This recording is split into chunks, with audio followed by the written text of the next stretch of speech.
मैं करीब 18 बिजनेस किए होंगे और सब में लगभग भगवान की कृपा से सफल रहे।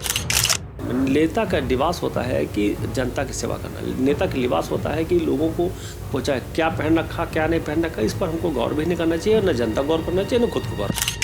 जनता के बीच में जनता की तरह रहते हैं।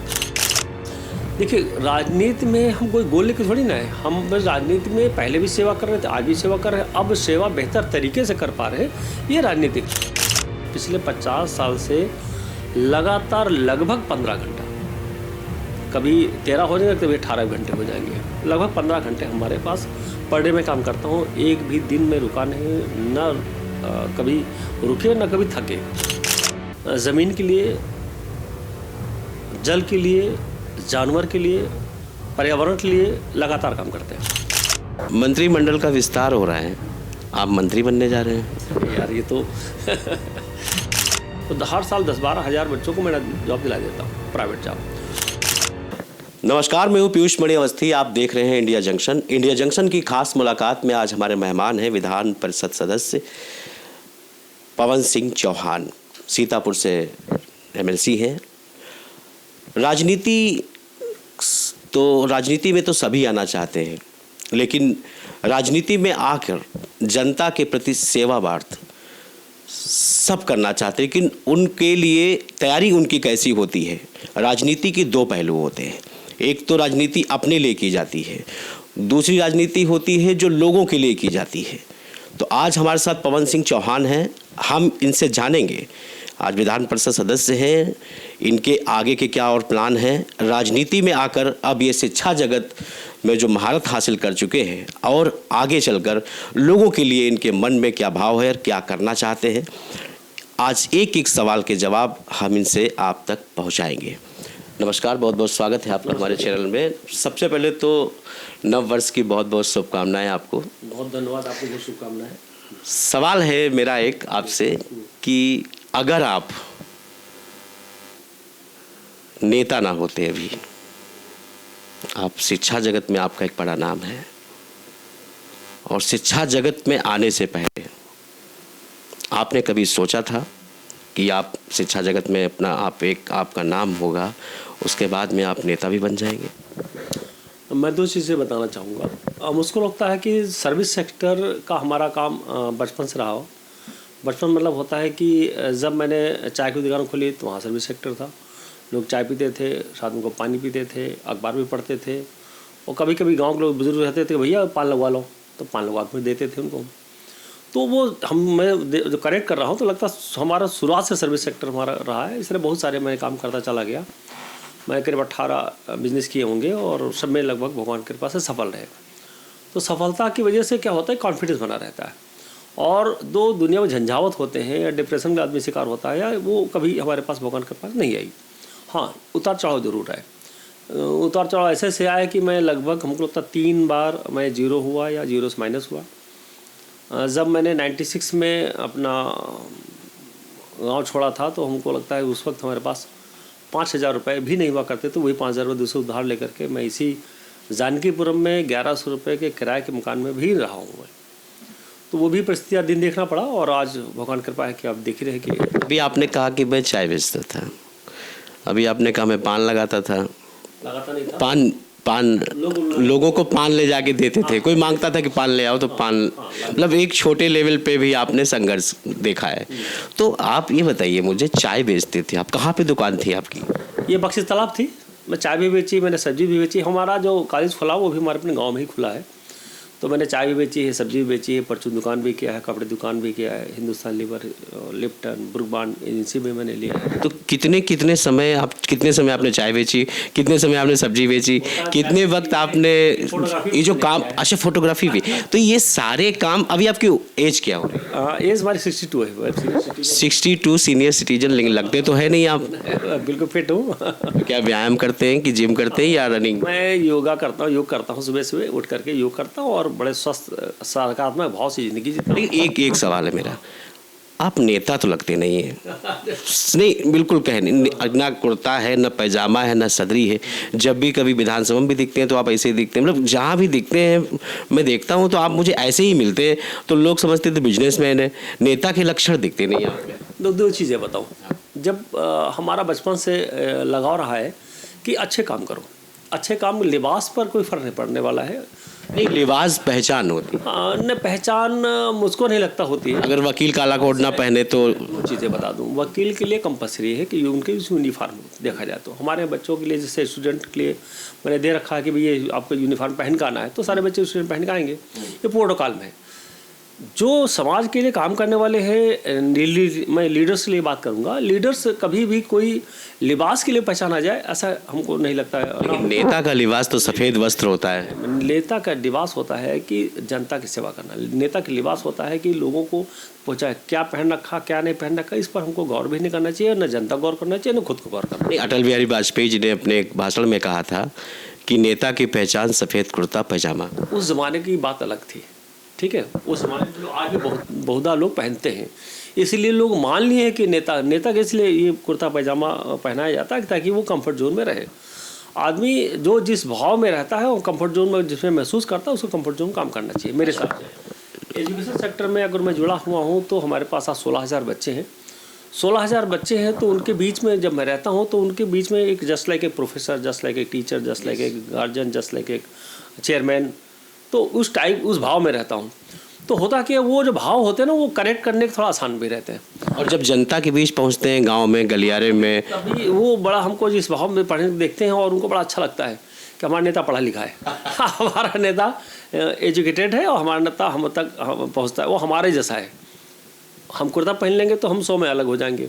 हम इसी भाव में, मैं पैंट शर्ट पहन रखा हूँ, यानी कि आपने ट्रेड बना लिया अपना, मैं ऐसे ही रहूँगा, मतलब जो है मैं अपना बिजनेस भी देखना है। बिजनेस बात नहीं होती है। बिजनेस मतलब हमारा जो बिजनेस है बिजनेस नहीं है, वो भी सेवा सेक्टर है। शिक्षा, हाँ, शिक्षा सेवा सेक्टर है।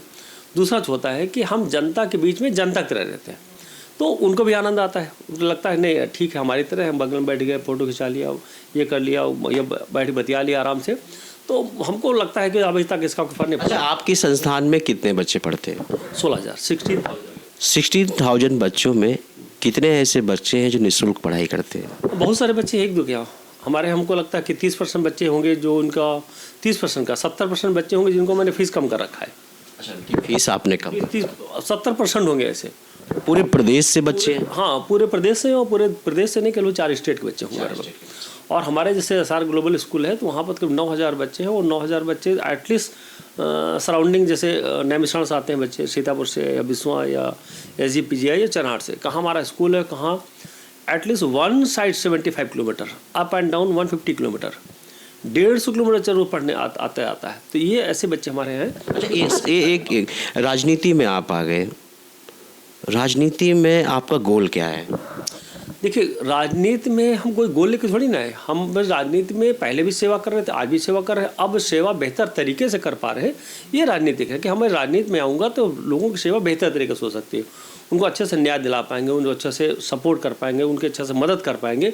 राजनीति आने का सिर्फ एक मकसद, बाकी कोई बहुत मकसद नहीं कि हम और क्या बनेंगे, कैसे बनेंगे, बहुत ज़्यादा चिंता भी नहीं करते हैं कि वो पद का, मुझको नहीं लगता किसी जो समाज के लिए लगा रहता है वो पद के लिए लालायित रहे या पद के लिए काम करे। मुश्किल। आपके पास तो बहुत ढेर सारे पद हैं, बहुत जगह के आप सदस्य हैं, कहाँ कहाँ आप हैं जनाब, अपने आप खुद से बताइए। हमको लगता है कि ये पूर्ण कृपा है कि बहुत सारे प्रदेश लेवल की, स्टेट लेवल की जिम्मेदारी दी गई है। जैसे हमको लोक लेखा समिति का सदस्य बनाया गया, एक बड़ी कमेटी है। फिर उसके बाद में विद्युत का मैं देख रहा हूँ, उसका भी मैं सदस्य हूँ। मैं विनियमन का समिति हूँ, मैं विकास प्राधिकरण, आवास विकास हो, ये जो नगर पंचायत, नगर पालिका, उसका भी सदस्य हूँ। इसी तरह मैं लखनऊ विश्वविद्यालय कोर्ट का भी मैं सदस्य हूँ। तो इस तरह के बहुत सारे हमारे पास हैं जो मैं, हमारे यहाँ माँ चंद्रिका देवी मंदिर है, बहुत बड़ा मंदिर है जहाँ पर कई लाख लोग आते हैं, उसका भी मैं संरक्षक हूँ। आप शिक्षा जगत में भी हैं, कई जगह के आप सदस्य भी हैं, राजनीति में भी हैं, व्यापार भी आपका है, इतना समय कैसे निकालते हैं आप, अपने लिए समय कैसे निकालते हैं? मुझको लगता है कि हम, आपको बड़ा अतिशयोक्त लगेगा, लेकिन हम 12 साल की उम्र से, अब मैं 62 साल को हो गया हूँ, पिछले 50 साल से लगातार लगभग 15 घंटा, कभी 13 हो जाएंगे, कभी 18 घंटे हो जाएंगे, लगभग 15 घंटे हमारे पास पर डे में काम करता हूँ। एक भी दिन में रुका नहीं, न कभी रुके न कभी थके, उसी भाव से काम करता हूँ। मुझको लगता है बड़े हमको आनंद आता है और और मैं जब तक जीऊँगा मैं तब तक 15 घंटे तो काम करना है। ये मैंने अपना संकल्प लिया। मुझको इतना बड़ा टाइम जब मैं समाज के लिए या अपने किसी भी चीज़ के लिए मैं देता हूँ या कोई भी देगा तो निश्चित समय मैनेज कर लेगा। और हमें कोशिश करता हूँ जितने फंक्शन होते हैं, जितने पार्टी का काम होते हैं या और जो भी जिम्मेदारी मिलती है उसको बखूबी निभाता हूँ। और हमारे जितने भी वरिष्ठ अधिकारी हैं या हमारे शीर्ष नेतृत्व है वो बड़ा प्रसन्न रहता है कि पवन जी को जो काम देते हैं वो कर डालते हैं। अच्छा, तो ये मैं जानना चाहता हूँ आपसे कि आप विधान परिषद सदस्य MLC हैं, अपने क्षेत्र में आपके कोई प्रमुख काम जो आपने किए हो? 2-3 चीज़ें बता दूं जो शायद स्टेट लेवल में कभी इस तरह का कोई करता नहीं है, उसके बारे में सोचता भी नहीं। मैं लोक लेखा लोक भारती का भी मैं अवध प्रांत का अध्यक्ष हूँ और पिछले करीब 7-8 साल से मैं अध्यक्ष हूँ। उसके लिए मैं ज़मीन के लिए, जल के लिए, जानवर के लिए, पर्यावरण के लिए लगातार काम करते हैं।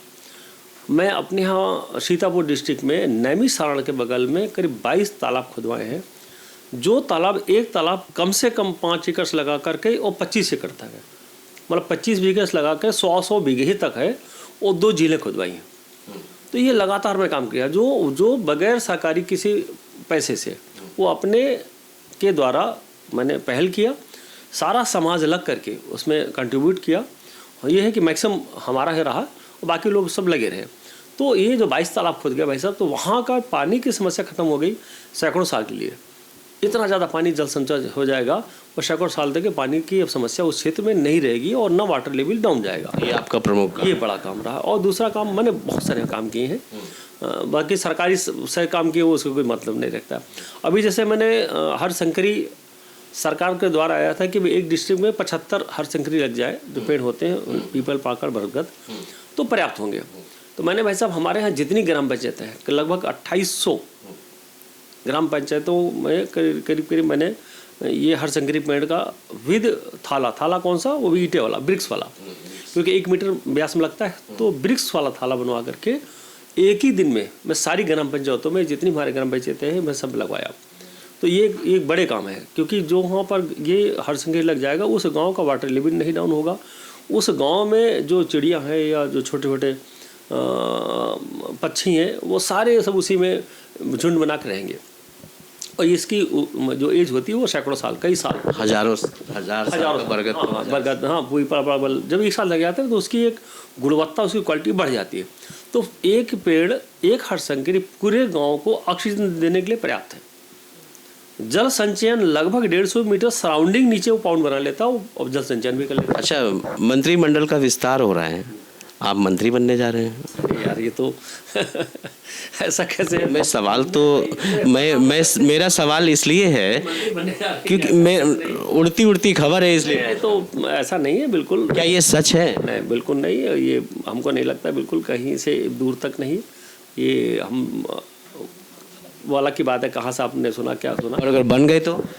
और बन गए को मुझे देखिए, हम लोग कार्यकर्ता हैं और जो पार्टी का आदेश होता है उसको बड़े मन से करते हैं, मैं ही नहीं, जो उसको भी मिलेगा जिम्मेदारी वो जिम्मेदारी मन से निभाता है। मैं कहीं था वहाँ सुनने में आया कि आपका भी चर्चा सब ऊपर जो है वो उतना पर्याप्त है और मैं तो मानता हूँ कि जो भी है वो पर्याप्त है और आगे के लिए प्रयास करते रहो, कि मेहनत करते रहो और ऊपर वाला होता नहीं, ऊपर वाला टाइम टू टाइम हमको देता है। जब आपको चाय, पान, सब्जी, फोटोकॉपी, फिर शिक्षा से फिर राजनीति में एक बड़ा पद, ठीक है, लोगों द्वारा चुने गए आप।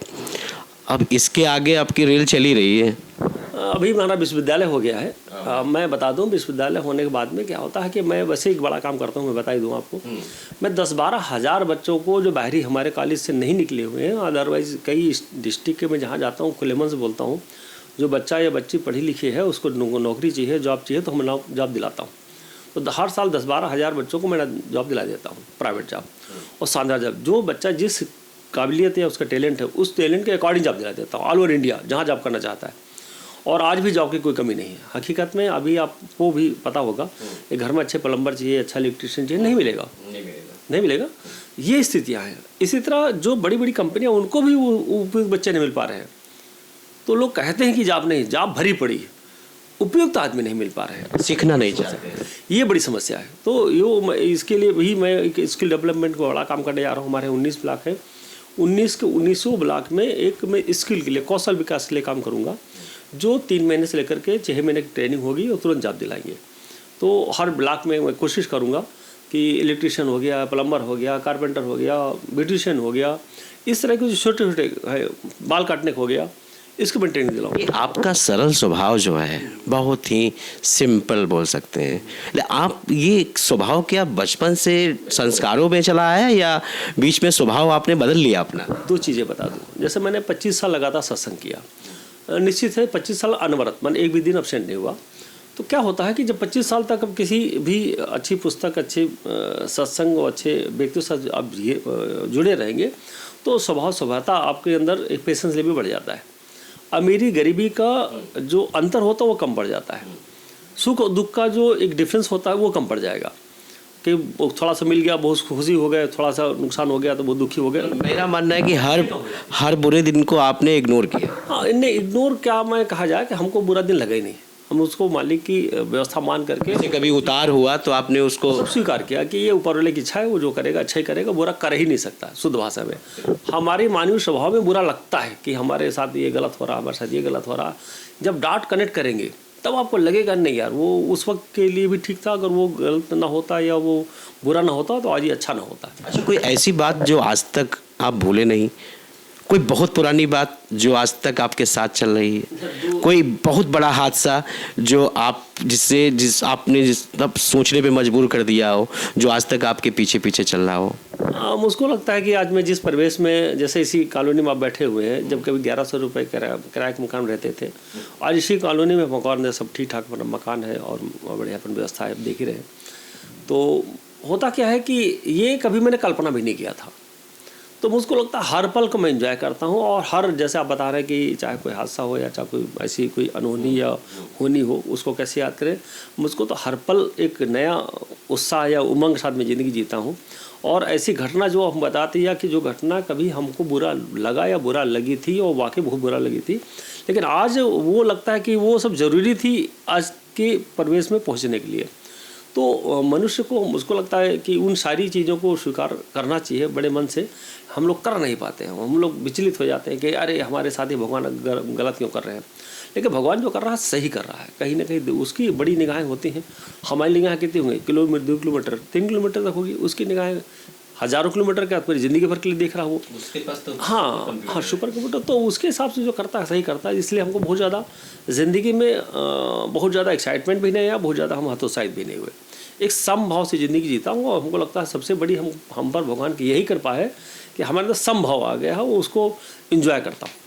शुरू से लेके शुरुआत, जब बचपन ने आपने अपने बचपन को देखा, ठीक है ना, सभी देखते हैं, तो बचपन से और अभी तक जो भी आपका ये उतार चढ़ाव समय जो भी रहा, ये तो एक दौर था, चला गया, अभी नया आ रहा आगे। तो अभी अगर आप और आगे बढ़ेंगे, अभी और आपको चांस मिलेंगे, तो उस कंडीशन में आपके दिमाग में कोई एक प्लान या कुछ है जो आप अपनी उस जनता के लिए सोच रहे हो? मैं 2 चीज़ें बताऊँ। जितना भी दिन हम समय अपना दिन में जीता हूँ, तो मैं बता दूँ 15 घंटे काम करता हूँ। तो 15 घंटे में एक मिनट यूज़ करता हूँ भाई साहब, और एक मिनट अपने ऊपर मतलब होता है कि मैं जब अपना समय अपने ऊपर खर्च करूँगा तो उस राष्ट्र के लिए, समाज के लिए, परिवार के लिए, पर्यावरण के लिए, व्यवसाय के लिए, कौशल के लिए, सब पर होता है। ये सीधा सिस्टम है। तो मैं एक मिनट यूज़ करता हूँ, फालतू में गप नहीं मारता हूँ, फालतू में इधर जाता नहीं हूँ, फालतू में कोई ऐसे लोगों के साथ नहीं बैठता हूँ जहाँ पर नकारात्मक विचार आए। इसलिए जो भी मैं दिन आगे आने वाले दिन हैं, उन दिनों को सकारात्मक भाव से जीते हुए समाज के लिए जब जिस वक्त जो आवश्यकता होगी उसके लिए हम काम करते रहेंगे। जैसे मैंने बताया, एक बड़ा काम कौशल विकास में आप कल्पना नहीं कर पाएंगे कि आप कई हज़ार, मतलब 10, 20, 25 हज़ार हर साल नौकरी के मैं व्यवस्था बना रहा हूँ। और वो जब होगा तो निश्चित है कि लोगों को, जितने भी हमारे युवा साथी हैं, उनको अपने स्टेट लेवल पर मैं इस पर बड़ा काम कर रहा हूँ। और सबको मैं जहाँ बैठता हूँ तो चर्चा करता हूँ, चाहे प्रमुख सचिव हो, चाहे मंत्री हो, चाहे आम जनता हो, सबके साथ बात करता हूँ। भाई बेरोजगार हम हमारे करने से हो रहा है। इसकी न्यू जो है न्यू डाल बक्सी तालाब में हाँ, बक्सी तालाब डाल दिया हूँ और बक्सी तालाब साथ में अब मैंने सीतापुर में डाल रहा हूँ। सीतापुर में हमारे सारे इलाकों में डालने की कोशिश कर रहा हूँ। मैंने बात भी कर दिया है, बोल भी दिया है और मैं रोज़गार के लिए पूरे प्रदेश में एक मुहिम चलाऊँगा, कौशल विकास के लिए खास करके, और एक्चुअल कौशल विकास क्या, 2 साल ट्रेनिंग नहीं, 4 साल ट्रेनिंग नहीं, सीधा 1 महीना ट्रेनिंग करो। 1 महीना में आपको लगता है कि इलेक्ट्रिशियन बन सकते हैं, 1 महीना में आपको लगता है बाल काट सकते हैं तो बाल काटो। आपको लगता है 2 महीने में ब्यूटिशियन बन गए तो ब्यूटिशियन ले करवा करके छोटा बसा हम सपोर्ट कर देंगे, आपने ब्यूटी पार्लर खोल दिया। एक सवाल मेरा और है, सवाल तो मैं किए जा रहा हूँ, आप जवाब भी दिए जा रहे हैं। क्या 2024 में आपने लोकसभा की तैयारी की थी, तैयारी करने वाले थे? बिल्कुल नहीं, मैंने किया था। और ये टिकट मांग रहे थे? नहीं, बिल्कुल नहीं। किसी कोई जगह पर हमारा कोई एप्लीकेशन तो बता दे सकता, मतलब कहीं पर मैं किसी एक व्यक्ति से चर्चा भी नहीं किया हूँ। वो लोग होता क्या है, देखो 2 चीज़ बता दें, होता कि जब प्रोफाइल बड़ी किसी व्यक्ति हो जाती है तो लोग चर्चा करना शुरू कर देते हैं। सीतापुर में तो जोरों से चर्चा। फिर मैं बता रहा हूँ, जहाँ प्रोफाइल बड़ी होती है तो उस व्यक्ति के लिए लोग सोचने लगते हैं, उसकी चर्चा करने लगते हैं, भैया आ जाएंगे तो अच्छा रहेगा, भैया बन जाते तो ऐसा हो जाएगा, तो वो लोग चर्चा करते हैं। तो लोग चर्चा कर ले तुम किसी को रोक तो। लेकिन आप नहीं मांग रहे थे? बिल्कुल नहीं, बिल्कुल। आपने कोई उम्मीद नहीं की इस तरीके? नहीं, कभी ना, मैं सोचा भी नहीं भाई। और अगर पार्टी ने आपको जो जिम्मेदारी देती है, पार्टी जो जिम्मेदारी के लिए हमको सोचती है या नामित करती है, बड़े मन से बड़े भाव से करता हूँ। और आगे भी जो भी पार्टी जिम्मेदारी देगी उसको मन से बड़े भाव से करेंगे। और हमारे मांगने, हमारे चाहने से कुछ होने वाला नहीं, ईमानदारी से बात। और किसी के चाहने कुछ नहीं होने वाला है, ईमानदारी से बात है। ऊपर जो चाहेगा वही कराएगा, जो पार्टी चाहेगी, शीर्ष नेतृत्व चाहेगा वो कराएगा, और सब लोग करने के लिए आतुर रहते हैं। क्या मैसेज देना चाहेंगे आप अपनी जनता को? जरूर सबसे कहना चाहूँगा कि सब हमारे जितना युवा और हमारी युवती छात्र छात्राएँ हैं, ये सब अपने आप को कंटिन्यूटी के साथ में काम करें और अपने आप को रोज़गार परक बनाएं। फालतू में हम लोग कहीं घुमा करते हैं, कभी टहला करते हैं, 1 साल बाद 2 साल बाद इधर टहल करके फिर हम अपनी ज़िंदगी को बर्बाद करते हैं। इसलिए मैं सभी युवाओं से मैं विनती करता हूं कि भाई आप लोग रोज़गार परक बने। आपको छोटा काम करें, बड़ा काम करें। जब मैं चाय बेच के यहाँ तक पहुँच सकता हूँ तो आप सब लोग हमसे बड़े आदमी हो, क्योंकि हम 700 रुपये से काम शुरू किए थे। आप लोग तो भगवान संपन्न भी हैं और फिर भी हमारे पास काम ढूंढ रहे हैं कि क्या हर काम अच्छा है, बस उस पर आप करें बड़े मन से तो निश्चित आप सक्सेस मिलेगी। 2027 का भी चुनाव सर पे आने वाला है, बस समय कम बचा है, ये साल तो निकल ही जाएगा इसे। तो 27 में क्या लग रहा है, आपकी जो सीतापुर जनपद पूरा ही आपके पास है, देखा जाए एमएलसी आप वहाँ के 8 या 9 सीटें कितनी है वहाँ पर सीतापुर में? 9 सीटें। क्या लग रहा है इस बार रिपीट होंगे या कुछ बदलेगा या समीकरण चेंज होगा? 27 में हमारे यहाँ मुश्किल होता है इस बार। जिस तरह हमारी भारतीय जनता पार्टी और हमारे कार्यकर्ता, हमारे नेता लोग काम कर रहे हैं, मेहनत कर रहे हैं, उस हिसाब से हमको 9 के 9 सीटें आनी चाहिए। 1 सीट नहीं आई थी, वो थोड़ा सा हम लोग समझ नहीं पाए थे।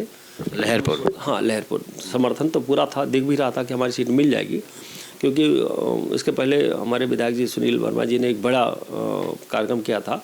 उसमें 1.25 लाख लोग आए थे उस कार्यक्रम में, उस संकीर्तन में। और पता लगा फिर उसमें कुछ आपस में होते नहीं, आपस में हो गई, उसमें चक्कर में हो गया। और अदरवाइज तो 9 के 9 सीटें आने वाली है 27 में, और निश्चित आएंगी। तो ये थे हमारे साथ विधान परिषद सदस्य पवन सिंह चौहान जी, जिन्होंने अपने राजनीतिक सफ़र से पहले के सफ़र के बारे में भी खुलकर बात की, खुलकर बताया कि चाय से लेकर किन किन हालातों से और किन किन संघर्षों से गुजरकर आज यहाँ पर बैठे हैं, और आगे की उम्मीद कोई नहीं है, सब ईश्वर के सहारे हैं। लोकसभा की तैयारी पर भी बोले कि हवाएं हैं, चर्चाएं हैं, ऐसा कुछ नहीं, बड़ी प्रोफाइल जब होती है तो चर्चाएं भी होती हैं। हम फिर हाजिर होंगे एक नए मेहमान के साथ, तब तक देखते रहें, बने रहें इंडिया जंक्शन। इंडिया जंक्शन, खबरों का जंक्शन।